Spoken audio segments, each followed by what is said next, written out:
Hey everyone, Reina here. To all of you who keep coming back to the Story Lounge, welcome back. And if you're new, I'm really glad you found me. Get comfortable because tonight's story is called The Zoning of Desire. Watch the little details because this one turns when you least expect it. Okay, let's begin. The gym smelled like floor wax and metal folding chairs. Sarah sat in the third row, hands folded, telling herself she'd just come to listen. Then Josie stood up. No notes. They call it mixed-use redevelopment, she said, voice cutting through the fluorescent buzz. I call it erasing the school that's fed 3 generations of kids on this block. Someone near the back mentioned the anonymous donor keeping the legal fund alive, and Sarah's stomach dropped an inch. Josie kept talking, unbothered, her hands moving like she was building something in the air. Sarah hadn't expected to feel anything tonight beyond relief at staying invisible. Instead, her pulse was making bad decisions. Afterward, Josie caught her eye across the chairs and gave one short nod, like she already suspected Sarah mattered here. Sarah nodded back, mouth dry, wondering how much longer she could keep her name out of a fight she was quietly paying for. Josie's eyes lingered a beat too long, like she already knew Sarah was hiding something. Josie showed up at Sarah's classroom with a folder of testimonies and no warning. Your students' letters could actually move the council, she said, spreading pages across the desk Sarah usually graded on. Sarah agreed before she'd finished thinking it through. They worked past dark. Josie reading drafts aloud, Sarah cutting weak sentences, their shoulders drifting closer over the same page. There's a lawyer's name on the developer's filings, Josie said. Renata Cole uses him for everything shady. Sarah's pen stopped moving. She knew that name from statements mailed to her own apartment. Familiar? Josie asked, watching too closely. No, Sarah said, the lie coming out smoother than it should have. Josie let it drop, but something flickered behind her eyes. Walking her to her car later, Sarah felt the lie settle like a stone she was getting better at carrying. Josie touched her arm before leaving. Thanks for trusting me with this. Sarah smiled and said nothing true at all. Josie's parting words about trust echoed in Sarah's head long after the taillights disappeared. The restaurant was quiet and overpriced, exactly Renata's style. You wanted concessions, Renata said, swirling wine she hadn't touched. I want to know why a school teacher cares this much about zoning law. Because it's my school, Sarah said, keeping her voice flat. Renata smiled like she'd already won something small. Your money keeps surprising me. So does your company lately. She let Josie hang unspoken, cruelty in the omission. Sarah's grip tightened on her glass. Then, through the window, she saw her, Josie, laughing with a friend near the hostess stand, scanning the room out of habit. Sarah stood too fast. We're done here. Renata raised an eyebrow. Walking out on a negotiation? People will ask why. Sarah dropped cash on the table and left through the side door before Josie could turn around, heart slamming. No concessions signed, no leverage left. She told herself it was worth it. She didn't quite believe herself.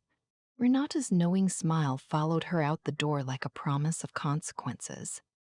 They won the delay vote by 2, and the celebration spilled into Josie's apartment, laughter softening into something quieter.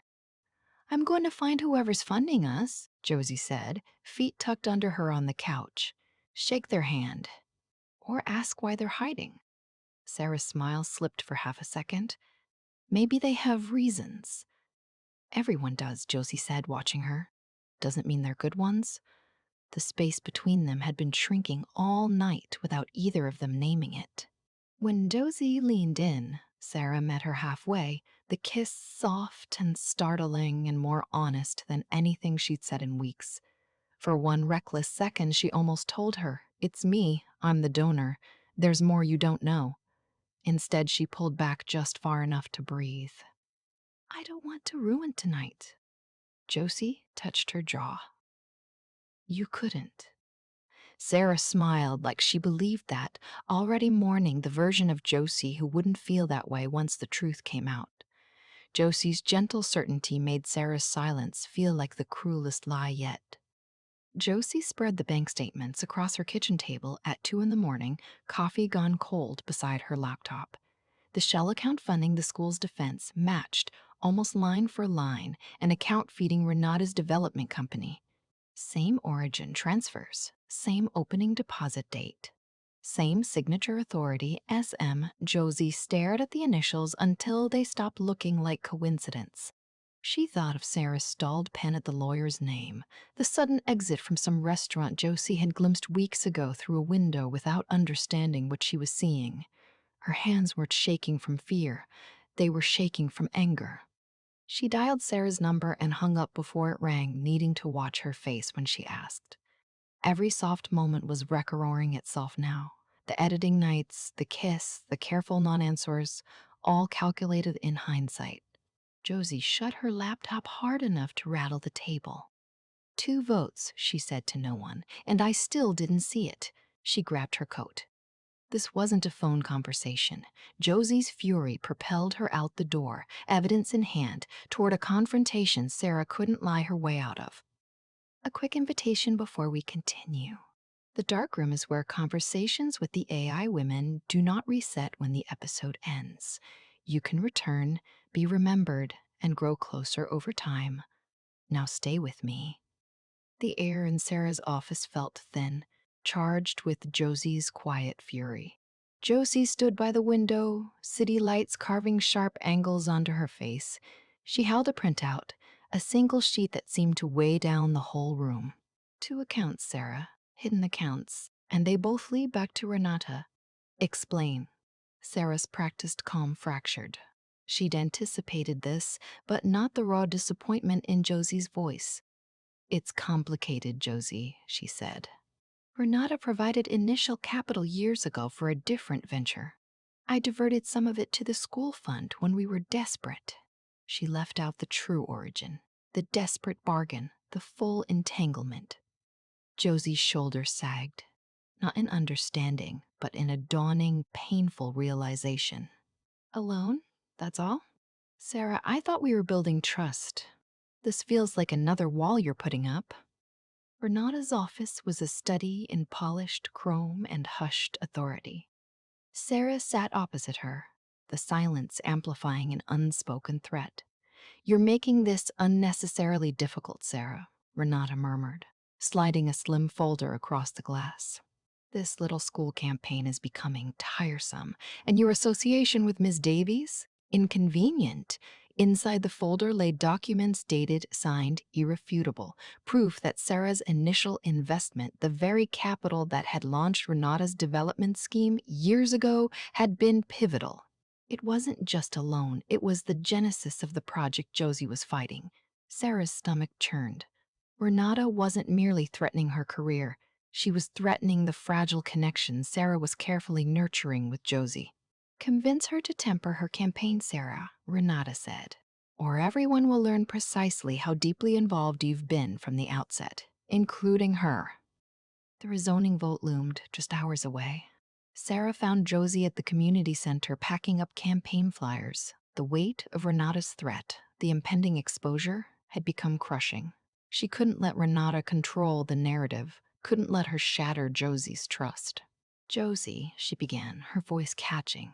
There's more. Renata wasn't just a backer. That money was tied to her. She leveraged my initial investment to get her project approved years ago. I've been trying to mitigate the damage to protect the school, but I'm compromised. Josie froze, her expression hardening, the hurt a visible wound. Compromised? You mean lied? All this time? The late nights, the shared strategy, that kiss. That was a lie too. Tears welled in her eyes, hot and furious. You should have told me. You should have trusted me. Now the vote, I'll tell them. I'll tell everyone.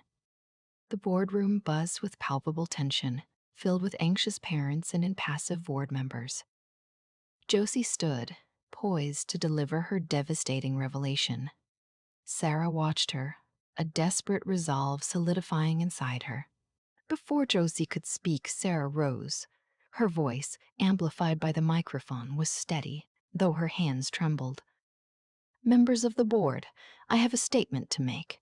She confessed everything, her initial investment, its inextricable link to Renata's project, her clandestine efforts to counteract the damage. She laid bare her fear, her ambition, her profound misjudgment. The room fell into stunned silence. Renata, watching from the back, offered a chillingly small, triumphant smile. Sarah met Josie's shocked, betrayed gaze across the room. She had preempted the accusation, but the cost was absolute. Her reputation lay in ruins. The board's trust evaporated, and Renata's leverage was now public, though not in a way that helped Sarah at all. Weeks later, the rezoning had passed, but the victory felt hollow. Sarah had been removed from the school's advisory board, and Renata's development cast a long shadow. She found Josie at the now empty community center, surrounded by packing boxes. I deserved your anger, Josie, Sarah said softly, not expecting absolution. And your silence. Josie looked up, her expression unreadable.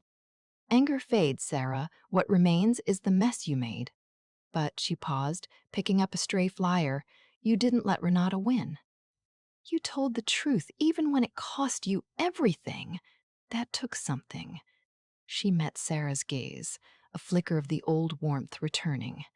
It's not trust, not like it was, but maybe it's a beginning, if we can rebuild it transparently.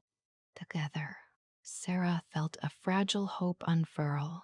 The school's defense fund, now run by a community committee, carried both their names.